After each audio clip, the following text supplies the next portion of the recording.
एक बार की बात है, महात्मा बुद्ध के शिष्य अंगद कहीं जा रहे थे। रास्ते में उन्होंने देखा कि एक बूढ़ा व्यक्ति एक चट्टान पर बैठकर रो रहा है। वो उसके पास गए और बोले, क्या बात है वत्स, तुम कौन हो और क्यों रो रहे हो? अंगद की बात सुनकर उस व्यक्ति की सिसकियां थम गईं। वो अपने आंसू पोंछता हुआ बोला, मैं पास के गांव का रहने वाला एक बदनसीब व्यापारी हूँ। मैं जो भी काम करता हूँ वो बिगड़ जाता है। व्यापार के चक्कर में मैंने अपनी पत्नी का गहने गंवा दिए। मैं अपने परिवार को भी खो दिया, यहाँ तक कि मेरा घर भी गिरवी पड़ा है। मुझे तो लगता है कि मैं किसी भी काम का नहीं हूँ। मेरी किस्मत ही खराब है। उसकी बात सुनकर अंगद बोले, तुमसे किसने कहा वत्स कि तुम्हारी किस्मत खराब है? जरा मैं भी तो जानूं कि तुम्हारी किस्मत में क्या खराबी है। वो व्यक्ति बोला, पहले मैं खेती करता था, पर हर साल उसमें घाटा होता था।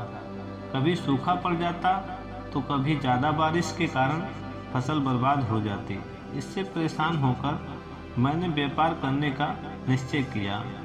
मैंने पत्नी के गहने बेचकर अपना व्यापार शुरू किया, लेकिन मेरा व्यापार चला नहीं। शुरू में परिवार वालों ने मेरा साथ दिया, लेकिन जैसे जैसे मुझे नुकसान होने लगा, मेरे परिवार वाले भी मुझसे दूर हो गए।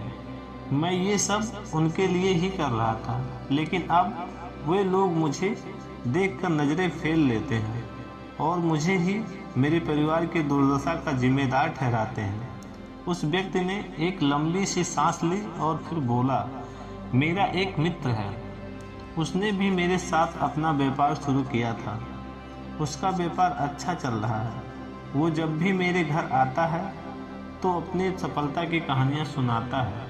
उसकी बात सुनकर मेरे घर वाले भी कहते हैं कि उसे देख और कुछ सीख। हमें तो लगता है कि तेरे वश का कुछ भी नहीं। उन लोगों की बातें सुन सुनकर अब तो मुझे भी लगने लगा कि शायद मेरे वश का कुछ भी नहीं है। अब तो मुझे अपना जीवन ही व्यर्थ लगने लगा है। मेरे मन में ख्याल आता है कि अपना जीवन समाप्त कर लूं। मैं यहाँ आया भी इसी इरादे से था, लेकिन हिम्मत नहीं कर पाया। इसीलिए यहाँ एकांत में बैठकर विलाप कर रहा था। आनंद बोले, ओह, तो ये बात है। वैसे क्या तुम इसके अलावा कुछ और भी कहना चाहते हो? उनकी बात सुनकर वो व्यक्ति बोला, एक और, मेरा हर काम खराब हो जाता है। दूसरी ओर मेरा मित्र जो हर समय मुझे नीचा दिखाने का प्रयत्न करता रहता है।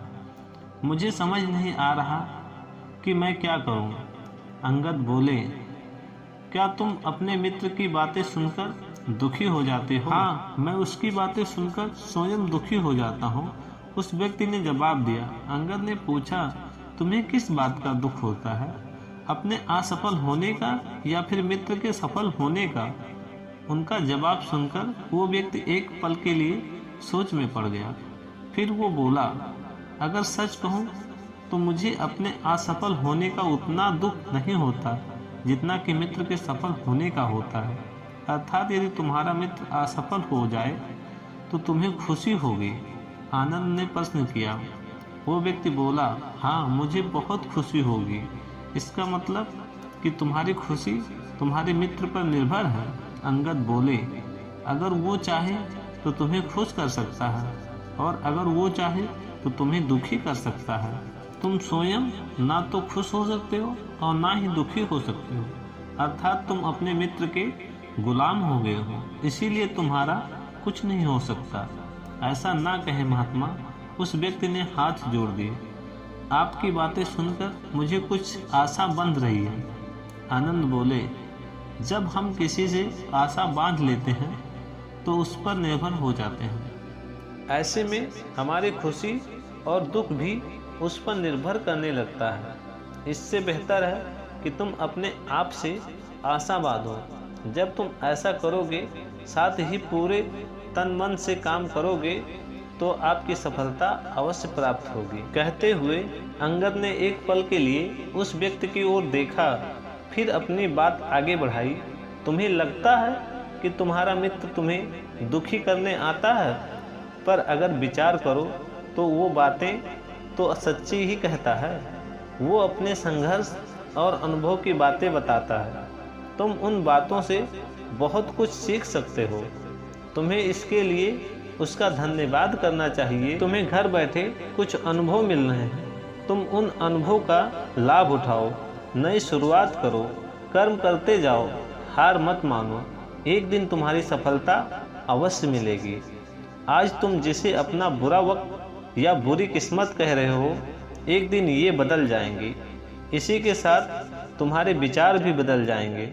और देखना, जब तुम्हारा अच्छा वक्त शुरू होगा तब तुम्हारा मित्र भी तुम्हें अपनी सफलताओं की कहानियाँ नहीं सुनाएगा। तब वो अपनी असफलताओं की बातें बताएगा ताकि तुम उसकी बातें सुनकर भ्रमित हो जाओ। तुम्हारा आत्मविश्वास हिल जाएगा और तुम गलत निर्णय ले सको। लेकिन उस समय भी तुम्हें अपनी बुद्धि का प्रयोग करना होगा।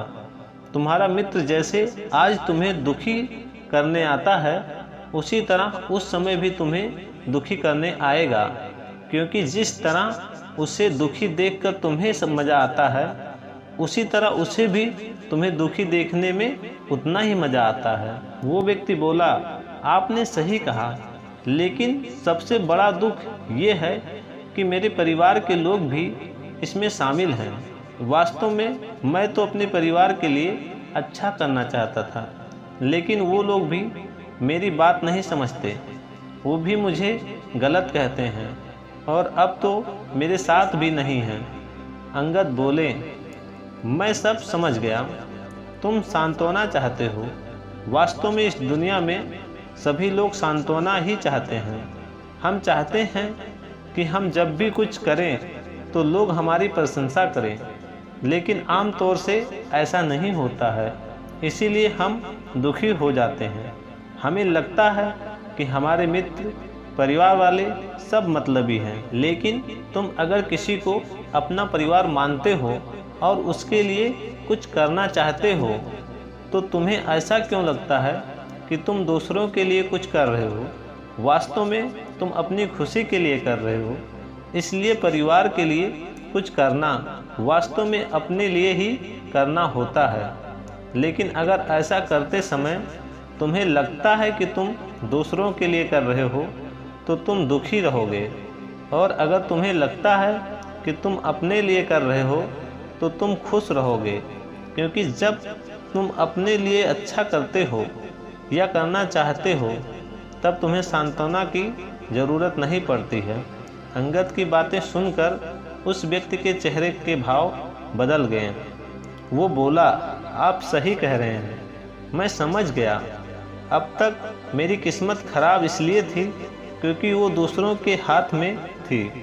अब मैं अपनी किस्मत को अपने हाथ में रखूँगा। मैं फिर से प्रयास करूँगा, पूरे मन से काम करूँगा, और जब तक सफलता नहीं मिल जाती चैन से नहीं बैठूँगा।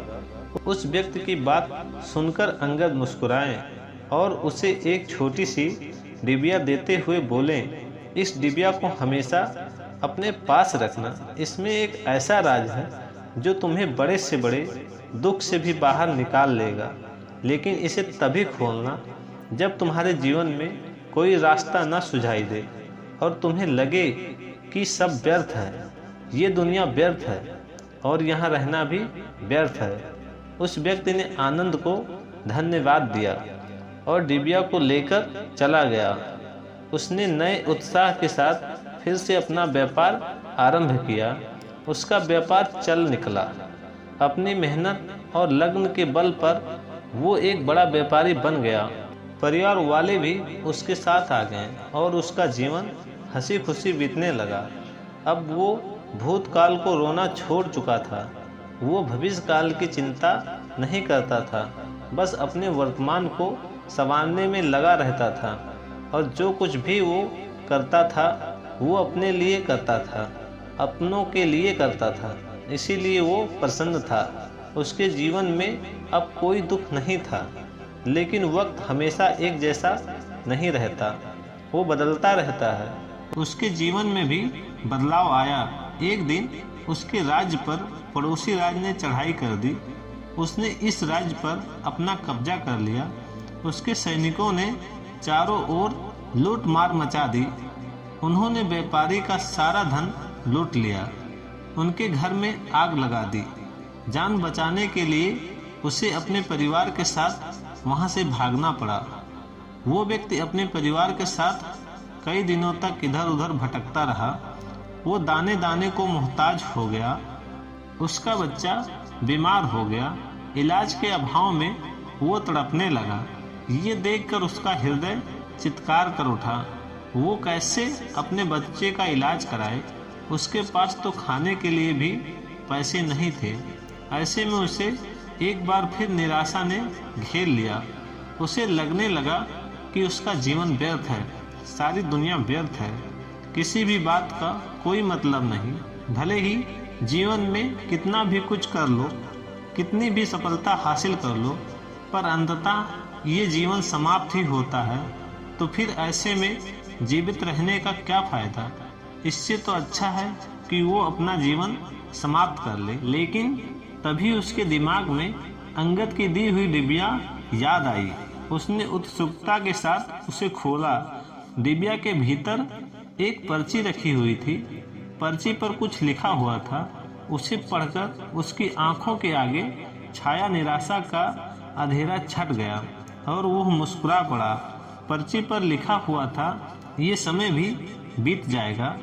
उसने डिबिया को अपनी मुट्ठी में बहुत तेज से पकड़ लिया और एक नई शुरुआत के लिए उठ खड़ा हुआ। दोस्तों, अगर आप भी ऐसी परिस्थितियों से गुजर रहे हैं तो निराश ना हो।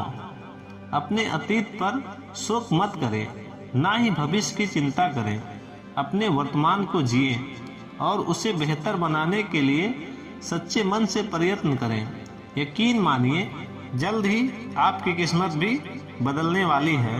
दोस्तों, वीडियो पसंद आया हो तो चैनल को लाइक और सब्सक्राइब करें और बेल आइकन दबाना ना भूलें।